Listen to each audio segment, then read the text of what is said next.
ETV ప్రేక్షకులకి నమస్కారం. Triple detergent soap శుభమస్తు కార్యక్రమానికి స్వాగతం. ఈనాడు శుభమస్తు కార్యక్రమంలోని గ్రహఫలం అంశంలో గ్రహాల యొక్క స్థితిగతులు, వాటి యొక్క శుభాశుభ ఫలితాల గురించి పరిశీలిద్దాం. అలాగే ఈరోజు 12 రాశుల వారికి ఏ సంఖ్యలు కలిసి వస్తాయి, రంగుల యొక్క దిక్కుల యొక్క ప్రాధాన్యత, ఏ దేవతల్ని పూజించాలి, ఏ కార్యక్రమాలు ఏ రాశుల వారు చేపట్టాలి అనేటువంటి అంశాలతో పాటు శ్రీ షిర్డీ సాయిబాబా భక్తులకు అందించినటువంటి శ్రద్ధా సబూరి అనేటువంటి సూత్రాల యొక్క పరమార్థం ఏమిటో ఈనాటి ఆంతర్యంలో పరిశీలిద్దాం. శ్రీ విజయనామ సంవత్సరం భాద్రపద మాసం, దక్షిణాయనం, వర్ష ఋతువు. ఈరోజు భాద్రపద బహుళ సప్తమి, సామాన్య కార్యక్రమాలన్నిటికీ కూడా పనికి వస్తుంది. అలాగే ఈరోజు చేపట్టేటువంటి లక్ష్మీ గణపతి ఆరాధన ఆర్థికపరమైనటువంటి ఇబ్బందుల్ని తొలగిస్తుంది. ఇక ఈరోజు వారం లక్ష్మీవారం లేదా గురువారం. ఈరోజు నూతన వస్త్రధారణ శోభని కలిగిస్తుంది, శుభవార్తలను తెచ్చిపెడుతుంది. ఇక ఈరోజు నక్షత్రం మృగశిర నక్షత్రం. ఈ మృగశిర నక్షత్రంలో ఏ పాదంలో పుట్టినప్పటికీ ఈరోజు పుట్టేటువంటి వారికి దోషం లేదు, శుభప్రదమైనది.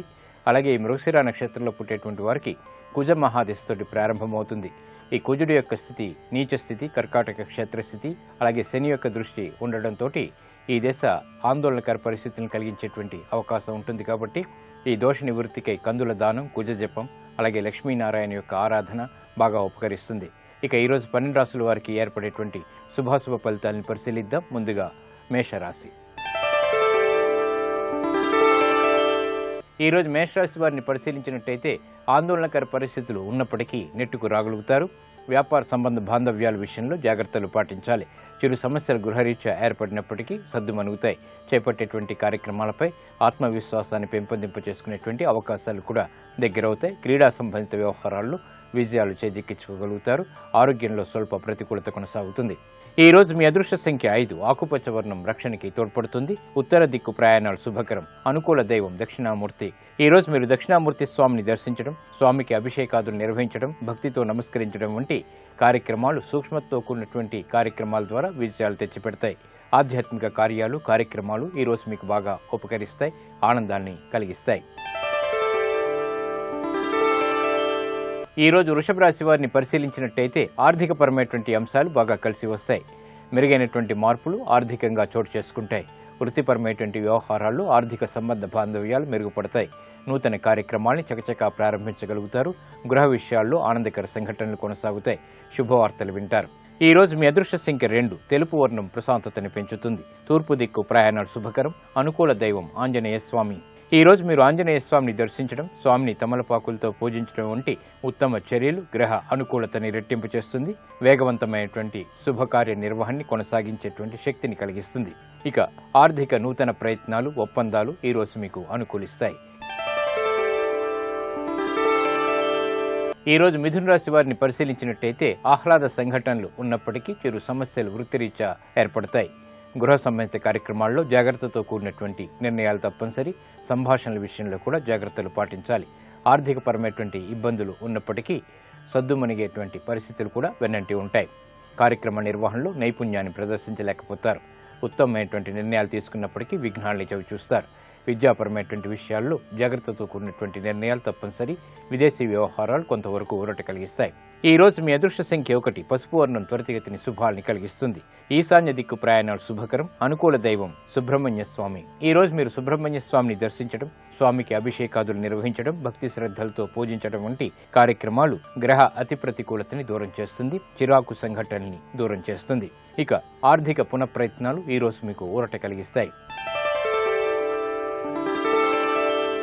ఈ రోజు కర్కాటక రాశి వారిని పరిశీలించినట్టయితే విదేశీ సంబంధ బాంధవ్యాలు మెరుగవుతాయి. చేపట్టేటువంటి కార్యక్రమాలపై ఆత్మవిశ్వాసం పెరుగుతుంది, మనోధైర్యం పెరుగుతుంది. వృత్తిపరమైనటువంటి వ్యవహారాల్లో నూతన నిర్ణయాలు తీసుకోగలుగుతారు. వ్యాపార నిమిత్తమే చేపట్టేటువంటి కార్యక్రమాల్లో కూడా ప్రోత్సాహాన్ని పొందటానికి చేపట్టేటువంటి ప్రయత్నాలు బాగా కలిసి వస్తాయి. ఆర్థికపరమైనటువంటి ఇబ్బందులు ఉన్నప్పటికీ నెగ్గుకు రాగలిగేటువంటి పరిస్థితులు కూడా కలిసి వస్తాయి. ఈ రోజు మీ అదృష్ట సంఖ్య 3, పసుపు వర్ణం త్వరితగతిని శుభాల్ని కలిగిస్తుంది. ఈశాన్య దిక్కు ప్రయాణాలు శుభకరం. అనుకూల దైవం దక్షిణామూర్తి. ఈ రోజు మీరు దక్షిణామూర్తి స్వామిని దర్శించడం, నమస్కరించడం, పూజించడం వంటి ఉత్తమ చర్యలు గ్రహ అతి ప్రతికూలతని దూరం చేస్తుంది. ముఖ్యంగా అర్ధాష్టమ శని రాహుల ద్వారా, జన్మ కుజుడు ద్వారా, వ్యయ బృహస్పతి ద్వారా ఏర్పడేటువంటి అతి ప్రతికూలతని దూరం చేస్తుంది. విదేశీ సంబంధిత సంభాషణలు, ప్రక్రియలు ఈ రోజు మీకు లాభిస్తాయి. ఈ రోజు సింహరాశి వారిని పరిశీలించినట్టయితే వ్యయం ఎక్కువగా ఉంటుంది. ఆదాయాన్ని ఆశించినంతగా పొందలేకపోతారు. వ్యయ ప్రయాసాలకు వచ్చి చేపట్టేటువంటి కార్యక్రమాల్లో విజయాలు సిద్ధిస్తాయి. నూతన కార్యక్రమాల విషయంలో జాగ్రత్తతో కూడినటువంటి నిర్ణయాలు తప్పనిసరి. వృత్తిపరమైనటువంటి వైషమ్యాలను తొలగించుకునేటువంటి ప్రయత్నాలు కూడా కలిసి వస్తాయి. శత్రుభీతి తగ్గుతుంది. ఆరోగ్య విషయంలో జాగ్రత్తలు పాటించాలి. ఈ రోజు మీ అదృష్ట సంఖ్య 9. ఎరుపు వర్ణం ధైర్యాన్ని కలిగిస్తుంది. తూర్పు దిక్కు ప్రయాణాలు శుభకరం. అనుకూల దైవం శ్రీ వెంకటేశ్వర స్వామి. ఈ రోజు మీరు వెంకటేశ్వర స్వామిని దర్శించడం, స్వామిని నమస్కరించడం, భక్తితో పూజించడం వంటి చర్యలు ఆర్థికపరమైనటువంటి వ్యవహారాల్లో వ్యయాన్ని నియంత్రిస్తుంది, ఆదాయాన్ని పెంచుతుంది. స్థిరాస్తి విషయాలు, నిర్ణయాలు ఈ రోజు కలిసి వస్తాయి. ఈ రోజు కన్యారాశి వారిని పరిశీలించినట్టయితే ఆర్థిక వ్యవహారాల్లో మెరుగైనటువంటి మార్పులు చోటు చేసుకుంటాయి. నూతన కార్యక్రమాలను ప్రారంభించగలుగుతారు. ఆలస్యంగానైనా విజయాలు చేజిక్కించుకోగలుగుతారు. వృత్తిపరమైనటువంటి వ్యవహారాల్లో ఏర్పడినటువంటి సంకోచాలు వీడిపోతాయి. వ్యాపార నిమిత్తమే చేపట్టేటువంటి కార్యక్రమాల్లో విఘ్నాల్ని అధిగమించగలుగుతారు. విద్యాపరమైనటువంటి వ్యవహారాల్లో కూడా అనుకూలత సాధించగలుగుతారు. ఈ రోజు మీ అదృష్ట సంఖ్య 3. ఎరుపు వర్ణం ధైర్యాన్ని కలిగిస్తుంది. తూర్పు దిక్కు ప్రయాణాలు శుభకరం. అనుకూల దైవం శ్రీ మహావిష్ణువు. ఈ రోజు మీరు మహావిష్ణువుని దర్శించడం, విష్ణు సహస్రనామం పఠించడం లేదా వినటం వంటి కార్యక్రమాలు ఏలినాటి శని ద్వారా ఏర్పడేటువంటి అతి ప్రతికూలతని దూరం చేస్తుంది. ఉద్యోగ సంబంధిత సంభాషణలు, పునఃప్రయత్నాలు ఈ రోజు మీకు ఆనందాన్ని కలిగిస్తాయి. ఈ రోజు తులారాశి వారిని పరిశీలించినట్టయితే ఉద్యోగ సంబంధిత వ్యవహారాల్లో చిరు సమస్యలు తలెత్తుతాయి. వ్యాపార ఒప్పందాల విషయంలో కూడా జాగ్రత్తలు పాటించాలి. అతి శ్రమతో కూడినటువంటి కార్యక్రమ నిర్వహణ కొనసాగించగలుగుతారు. గృహరీత్యా ఏర్పడినటువంటి సందిగ్ధ పరిస్థితులను నిర్మూలించుకునేటువంటి కార్యక్రమాలు కూడా కొంతవరకు ఊరట కలిగిస్తాయి. నూతన వ్యవహారాల్లో తలదూర్చి సమస్యల్ని ఆహ్వానిస్తారు. కాబట్టి జాగ్రత్తలు వహించాలి. ఆర్థికపరమైనటువంటి ఇబ్బందులు కొనసాగుతాయి. ఈ రోజు మీ అదృష్ట సంఖ్య 1. ఎరుపు వర్ణం ధైర్యాన్ని కలిగిస్తుంది. ఈశాన్య దిక్కు ప్రయాణాలు శుభకరం. అనుకూల దైవం శ్రీ మహాగణపతి. ఈ రోజు మీరు మహాగణపతిని దర్శించడం, నమస్కరించడం, పూజించడం వంటి చర్యలు విఘ్నాల్ని దూరం చేసి విజయాల్ని ఆహ్వానిస్తుంది. సంతృప్తికర సంఘటనల్ని ఆహ్వానిస్తుంది. గృహ సంబంధిత కార్యక్రమాలు ఈ రోజు మీకు సంతృప్తిని కలిగిస్తాయి. ఈ రోజు వృశ్చిక రాశి వారిని పరిశీలించినట్టయితే లాభదాయకమైనటువంటి కార్యక్రమ నిర్వహణ కొనసాగించగలుగుతారు. ఉద్యోగ పరిస్థితుల్లో మెరుగైనటువంటి మార్పులు ఆనందాన్ని కలిగిస్తాయి. వ్యయం ఎక్కువగా ఉంటుంది. పెట్టుబడుల విషయంలో జాగ్రత్తలు పాటించాలి. నష్టాల్ని భర్తీ చేసుకునేటువంటి కార్యక్రమ నిర్వహణ కొంతవరకు ఉపకరిస్తుంది. గృహ విషయాల్లో శ్రద్ధతో కూడినటువంటి కార్యక్రమాలను మాత్రమే నిర్వహించగలగాలి. చేపట్టేటువంటి కార్యక్రమాలపై ఏర్పడినటువంటి సమస్యలకు పరిష్కారాలు కూడా లభిస్తాయి. ఈ రోజు మీ అదృష్ట సంఖ్య 6. తెలుపు వర్ణం ప్రశాంతతని పెంచుతుంది. తూర్పు దిక్కు ప్రయాణాలు శుభకరం. అనుకూల దైవం లక్ష్మీ గణపతి. ఈ రోజు మీరు లక్ష్మీ గణపతిని దర్శించడం, నమస్కరించడం, పూజించడం వంటి కార్యక్రమాల ద్వారా నష్టాల్ని దూరం చేసుకోగలుగుతారు. పెట్టుబడుల విషయంలో ఏర్పడినటువంటి సమస్యలకు పరిష్కారాలు లభిస్తాయి. ఆధ్యాత్మిక కార్యక్రమాలు ఈ రోజు మీకు ఆనందాన్ని కలిగిస్తాయి. ఈ రోజు ధనుస్సు రాశి వారిని పరిశీలించినట్టయితే ఉద్యోగ అభివృద్ధికే చేపట్టేటువంటి కార్యక్రమాలు బాగా పనికి వస్తాయి. ప్రాధాన్యతని సంతరించుకోగలుగుతారు. ముఖ్యమైనటువంటి కార్యక్రమ నిర్వహణ కొనసాగించగలుగుతారు. క్లిష్ట పరిస్థితుల నుంచి బయటికి రాగలుగుతారు. చేపట్టేటువంటి కార్యక్రమాలపై ఆత్మవిశ్వాసం పెరుగుతుంది. నూతన కార్యక్రమ నిర్వహణలో ఏర్పడినటువంటి సంకోచాలు వీడిపోతాయి. ప్రయాణాల విషయంలో చిరు జాగ్రత్తలు పాటించాలి. ఈ రోజు మీ అదృష్ట సంఖ్య 9. ఎరుపు వర్ణం ధైర్యాన్ని కలిగిస్తుంది. ఈశాన్య దిక్కు ప్రయాణాలు శుభకరం. అనుకూల దైవం మహాకాళి. ఈ రోజు మీరు మహాకాళి అమ్మవారిని దర్శించడం, అమ్మవారికి కుంకుమార్చన నిర్వహించడం వంటి శుభచర్యలు ఆనందాన్ని కలిగిస్తాయి. సంతోష వార్తల్ని ఆహ్వానించగలుగుతుంది. నూతన స్నేహాలు ఈ రోజు మీకు లబ్ధిని చేకూరుస్తాయి. ఈ రోజు మకర రాశి వారిని పరిశీలించినట్టయితే సందిగ్ధ పరిస్థితులు వృత్తిరీత్యా చోటు చేసుకుంటాయి. వ్యాపార ఒప్పందాల విషయంలో జాగ్రత్తలు పాటించాలి. ఉద్యోగ సంబంధిత వ్యవహారాలు చిరు సమస్యల్ని ఎదుర్కోవాల్సినటువంటి సంఘటనలు తారసపడతాయి. వ్యాపార రీత్యా కూడా ఆశించినటువంటి ప్రయోజనాలు ఆలస్యంగా లభిస్తాయి. విద్యాపరమైనటువంటి వ్యవహారాల్లో ఏర్పడినటువంటి చిక్కు సమస్యలకు పరిష్కారాలు లభిస్తాయి. ప్రయత్నంతో మాత్రమే విజయాలు సుసాధ్యపడతాయి. ఈ రోజు మీ అదృష్ట సంఖ్య 6. తెలుపు వర్ణం ప్రశాంతతని పెంచుతుంది. తూర్పు దిక్కు ప్రయాణాలు శుభకరం. అనుకూల దైవం ఈశ్వరుడు. ఈ రోజు మీరు శివాలయాన్ని దర్శించడం, ఈశ్వరుడికి అభిషేకాదులు నిర్వహించడం వంటి కార్యక్రమాలు శుభ ఫలితాలని ఆహ్వానిస్తుంది. గ్రహ అతి ప్రతికూలతని దూరం చేస్తుంది. కోర్టు సంబంధిత వ్యవహారాలు, ప్రక్రియలు, సంభాషణలు ఈ రోజు మీకు ఊరట కలిగిస్తాయి. ఈ రోజు కుంభరాశి వారిని పరిశీలించినట్టయితే ఆనందకర సంఘటనలు గృహంలో చోటు చేసుకుంటాయి. పిల్లల ద్వారా ఆనందం లభిస్తుంది. అభివృద్ధికి చేపట్టేటువంటి కార్యక్రమాలు ప్రోత్సాహాన్ని కలిగిస్తాయి. నూతన కార్యక్రమాల్లో ఆశించినటువంటి ప్రయోజనాలు పొందగలుగుతారు. ఆర్థికపరమైనటువంటి ఇబ్బందులు ఏర్పడినప్పటికీ తిరిగి సద్దుమణుగుతాయి. నూతన ప్రక్రియలు, రాజకీయ పరంగా సమస్యల్ని సృష్టిస్తాయి. కాబట్టి జాగ్రత్తలు వహించాలి. నూతన కార్యక్రమాలు గృహరీత్యా ఆనందాన్ని కలిగిస్తాయి. ఈ రోజు మీ అదృష్ట సంఖ్య 9. ఆకుపచ్చ వర్ణం రక్షణకి తోడ్పడుతుంది. ఉత్తర దిక్కు ప్రయాణాలు శుభకరం. అనుకూల దైవం శ్రీ వెంకటేశ్వర స్వామి. ఈ రోజు మీరు వెంకటేశ్వర స్వామిని దర్శించడం, స్వామిని శ్రద్ధతో పూజించడం వంటి కార్యక్రమాలు గ్రహ అతి ప్రతికూలతని దూరం చేస్తుంది. ముఖ్యంగా అష్టమ రవి ద్వారా ఏర్పడేటువంటి విఘ్నాల్ని దూరం చేస్తుంది. విదేశీ సంబంధిత సంభాషణలు, ప్రక్రియలు, లావాదేవీలు ఈ రోజు మీకు లాభిస్తాయి. ఈ రోజు మీనరాశి వారిని పరిశీలించినట్టయితే వ్యవహారాల్లో ఏర్పడినటువంటి సమస్యలకు పరిష్కారాలు లభిస్తాయి. బలమైనటువంటి మిత్రులతో స్నేహం కొనసాగుతుంది. బలమైనటువంటి కార్యక్రమ నిర్వహణ కొనసాగించగలుగుతారు.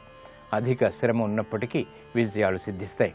నూతన వ్యవహారాలు, విదేశీ సంబంధిత కార్యక్రమాల్లో ఆశించినటువంటి ప్రయోజనాల్ని తెచ్చిపెడతాయి. గృహ విషయాల్లో కూడా అనుకూలతకి చేసేటువంటి ప్రయత్నాలు బాగా కలిసి వస్తాయి. ఈ రోజు మీ అదృష్ట సంఖ్య 1. పసుపు వర్ణం త్వరితగతిని శుభాల్ని కలిగిస్తుంది. ఈశాన్య దిక్కు ప్రయాణాలు శుభకరం. అనుకూల దైవం ఈశ్వరుడు. ఈ రోజు మీరు శివాలయాన్ని దర్శించడం, ఈశ్వరుడికి అభిషేకాదులు నిర్వహించడం వంటి కార్యక్రమాలు గ్రహ అతి ప్రతికూలతని దూరం చేస్తుంది. ఆర్థిక అభివృద్ధిని కలిగిస్తుంది. నూతన ఆర్థిక ప్రయత్నాలు ఈ రోజు మీకు లాభిస్తాయి.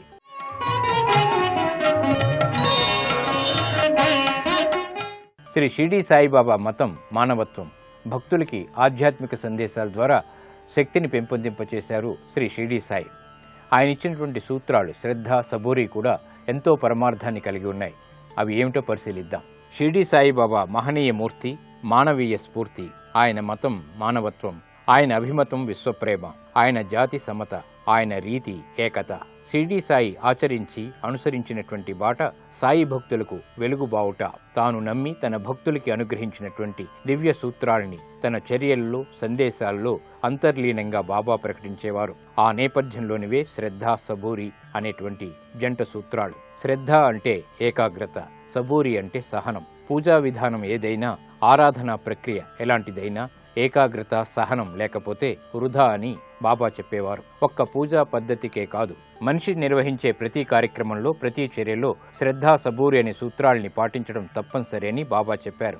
అందుకే షిరిడీలోనే కాక ప్రతి సాయి మందిర, సాయి విగ్రహానికి ఇరువెంపులా ఈ సూత్రాలు లిఖితమై ఉంటాయి. తాను సందేశమిచ్చిన ఈ 2 సూత్రాలకు ప్రతీకగా అన్నట్టుగా సాయి నిత్యం 2 రొట్టెల్ని మాత్రమే ఆహారంగా స్వీకరించేవారు. 2 పచ్చి కుండలతో లెండి వనంలో పూల మొక్కలకు నీరు పోసేవారు. శ్రద్ధ, సహనమనే 2 రొట్టెల్ని దేహంలోని పరమాత్మకు సమర్పిస్తే మనిషిలోని దివ్యత్వం ఉద్దీపన చెందుతుంది. శ్రద్ధ, సహనమనే 2 కుండలతో శరీరమనే మొక్కకు నీరు పోస్తే అది మానవీయత పరిమళాల్ని వెదజల్లే పుష్పాల్ని అందిస్తుందని బాబా సందేశమిచ్చారు. ఇది శ్రద్ధ, సబూరి అనే సూత్రాల యొక్క పరమార్థం. ఇది నేటి ఆంతర్యం. ఇప్పుడు గ్రహయోగంలో గ్రహాల యొక్క స్థితిగతులు, ఈరోజు ముఖ్యంగా చేపట్టవలసినటువంటి కార్యక్రమాల గురించి తెలుసుకుంటారు. నేటి గ్రహయోగాన్ని పరిశీలించినట్లయితే గురువు శత్రుక్షేత్రమైనటువంటి మిథున రాశిలో సంచరిస్తున్నాడు. గురువు యొక్క బలాన్ని పెంచి అనుకూల ఫలితాలు పొందటానికి ద్వాదశ రాశుల వారు ఈరోజు శనగలు లేదా పనస పండ్లు ఎవరికైనా దానంగా ఇవ్వటం, అరటి చెట్టుకు లేదా రావి చెట్టుకు 11 ప్రదక్షిణలు చేయటం ద్వారా ఉద్యోగ వ్యాపారాలలో, ఆర్థిక వ్యవహారాలలో అనుకూల ఫలితాన్ని పొందవచ్చు. ప్రధానంగా ఈరోజు తల్లిదండ్రులతో ముఖ్యమైనటువంటి విషయాలను చర్చించటానికి అనుకూలమైన రోజుగా చెప్పుకోవచ్చు. రాజకీయ నాయకులు, క్రీడాకారులు నూతన ప్రణాళికలను ఏర్పాటు చేసుకోవటానికి కూడా ఈరోజు అనుకూలమైన రోజు. జీవితానికి సంబంధించి ముఖ్యమైన నిర్ణయాలు తీసుకోవటానికి, సాంఘిక కార్యక్రమాలలో పాల్గొనటానికి కూడా ఈరోజు అనుకూలమైన రోజు. విద్యా సంబంధమైనటువంటి కార్యక్రమాలలో నూతన ఆలోచనలకు ఈరోజు అనుకూలమైన రోజు. చార్టెడ్ అకౌంట్ రంగంలో ఉన్నవారికి, ఆడిటర్లుగా ఉన్న వాళ్ళకి నూతన ప్రణాళికలను ఏర్పాటు చేసుకోవడానికి కూడా ఈరోజు అనుకూలమైన రోజు. ఇవి ఈనాటి గ్రహఫలం అంశంలోని విశేషాలు. గృహబలం అంశంలో వాస్తు విశేషాలు తెలుసుకుందాం.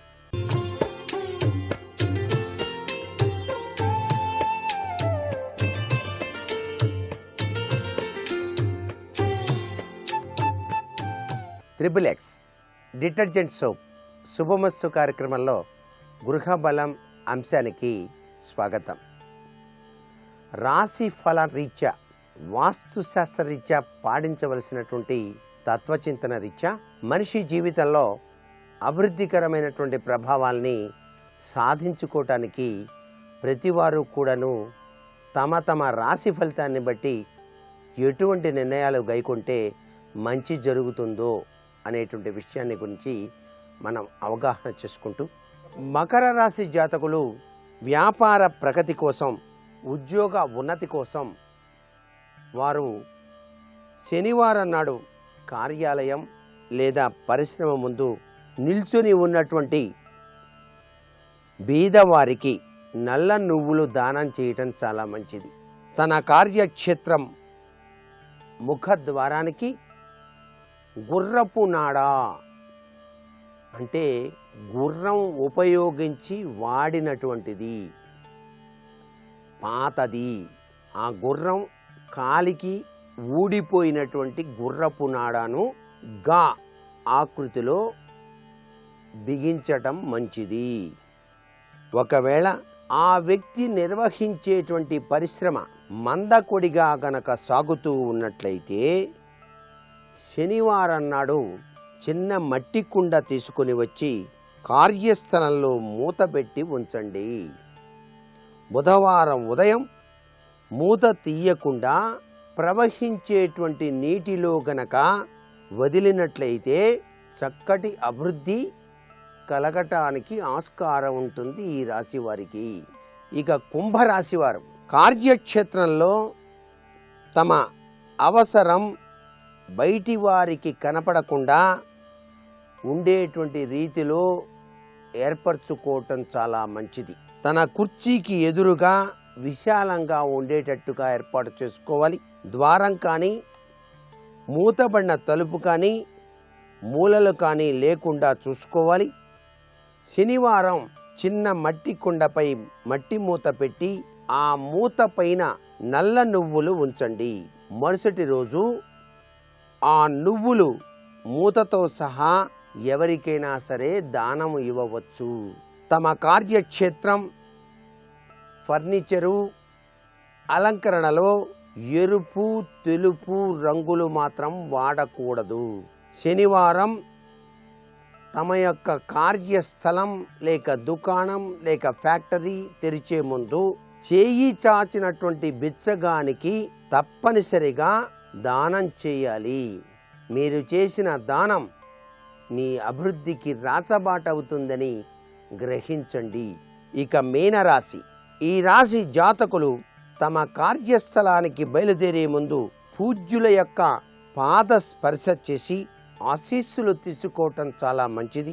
ఇంట్లో పూజాస్థానం దగ్గరికి వెళ్ళి నమస్కృతాంజలు ఘటించి బయలుదేరాలి.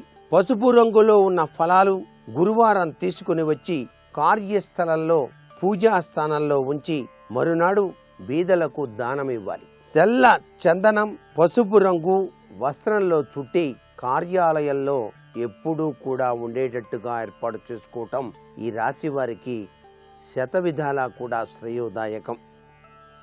పారిశ్రామికంగా, వ్యాపారపరంగా తీవ్రమైన ప్రతిస్పర్ధ సాగుతూనే ఉంటుంది ప్రతి ఒక్కరికి కూడా. వృద్ధి కఠినంగా అనిపించినా అసాధ్యం కాదు. అందుచేత సులభోపాయంగా ఈ యొక్క నియమాల్ని ఎవరైతే పాటిస్తారో వారికి తప్పనిసరిగా అభివృద్ధికరమైనటువంటి ప్రభావం కలిగి తీరుతుందని చెప్పడంలో ఏమాత్రం సందేహం లేదు. వ్యాపార సంస్థ యజమాని దక్షిణ, పశ్చిమ లేదా నైరుతి కోణంలో, ఉత్తర లేదా తూర్పు దిశాముఖంగా కూర్చునే ఏర్పాటులో ఉండాలి. తమ యొక్క షోరూంలో విక్రయించేటువంటి సామాను దక్షిణం, పడమర, వాయవ్య దిశల్లో అమర్చాలి. విక్రయ కౌంటర్లో ఉండేటువంటి సేల్స్ మెన్ ఉత్తర లేదా తూర్పు అభిముఖంగా ఉండటం మంచిది. దుకాణంలోనూ షోరూంలోనూ బరువైన వస్తువులను, ఎక్కువగా ఉపయోగించని వస్తువులను నైరుతి కోణంలో ఉంచటం చాలా మంచిది. చాలా కాలంగా అమ్ముడు పోనటువంటి వస్తువులను వాయవ్య కోణంలో గనక ఉంచినట్లయితే తొందరగా అమ్ముడు పోతాయి అనేటువంటి విషయాన్ని కూడా గుర్తుపెట్టుకోవాలి. కార్యాలయ ప్రవేశ ద్వారం ఉత్తరం లేక తూర్పు వైపు ఉండటం మంచిది. కార్యాలయంలో క్యాంటీన్ ఆగ్నేయంలోనే ఉంచటం చాలా మంచిది. కార్యాలయంలో క్యాష్ విభాగం, దానికి సంబంధించినటువంటి లేఖకులు ఉత్తరం వైపునే కూర్చోవడం మంచిది. క్యాబిన్ల ద్వారాలన్నీ లోపలికి తెరుచుకోవాలి. ప్రవేశ ద్వారం దగ్గరే రిసెప్షనిస్ట్ కౌంటర్ ఉండాలి. రిసెప్షనిస్ట్ కౌంటర్లో ఉత్తరం, తూర్పు, ఈశాన్యం వైపు అలంకారం కోసం పూల మొక్కల కుండీలను ఏర్పరచవచ్చు. ఇవన్నీ కూడా వాస్తుపరంగా పాటించవలసిన వ్యాపార అభివృద్ధికి నాంది తత్వాన్ని ప్రసాదించేటువంటి అద్భుత లక్షణాలు. నేటి వాస్తు సందేహాన్ని గనక పరిశీలన చేసినట్లయితే రుణగ్రస్త విముక్తి కోసం ఎటువంటి ఉపాయాన్ని ఆచరించినట్లయితే త్వరగా కోలుకోవటానికి ఆస్కారం ఉంటుంది అన్నది ప్రశ్న. ప్రతి మానవ జీవితంలో కూడాను సుఖదుఖాలు సహజసిద్ధమే. రుణగ్రస్తత అనేటువంటిది మానసిక అశాంతిని కలిగిస్తుంది. ఆర్థిక బాధ అనేటువంటిది మానసిక అశాంతికి నాంది పలుకుతుంది. ఈ రుణగ్రస్తత నుంచి బయలుపడటానికి పసుపు రంగు వస్త్రం, తప్పనిసరిగా రూపాయి పావలా బిళ్లను, పచ్చటి పూలను ఒక చోట అలా చుట్టి వాటిని విష్ణుమూర్తి వద్ద ఉంచి బుధవారం నాడు నమస్కృతాంజలి గనక ఘటించినట్లయితే రుణగ్రస్తత నుంచి విముక్తి పొందటానికి అవకాశాలు ఏర్పడటానికి ఆస్కారం ఉన్నది. మరికొన్ని ముఖ్య విషయాలు మర్నాడు చెప్పుకుందామా? మరి సర్వే జనా సుఖినో భవంతు.